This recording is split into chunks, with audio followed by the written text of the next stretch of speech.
How dare they? President Obama, Democratic leaders have decided to bypass a formal House and Senate conference committee in order to reconcile those two health care bills. Instead, White House and Democratic leaders will hold informal, that's another word for secret, negotiations, meant to shut Republicans and the public out of the process.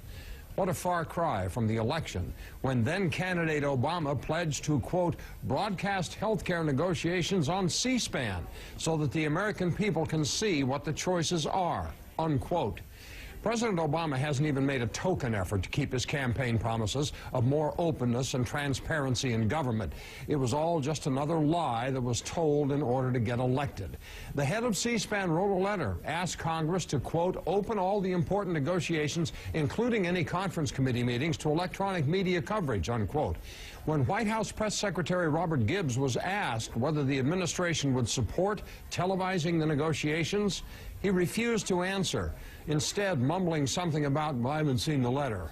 That wasn't the question, Mr. Gibbs. You either support openness or you don't. The Democrats insist this is all on the up and up, with House Speaker Nancy Pelosi saying, quote, there's never been a more open process for any legislation, unquote. Really? This is the same Nancy Pelosi who, you may recall, after becoming Speaker in 2006, promised the Democrats would have, quote, the most honest, most open, and most ethical Congress in history, unquote. Here's hoping the voters remember some of this crap when the midterm elections roll around later this year.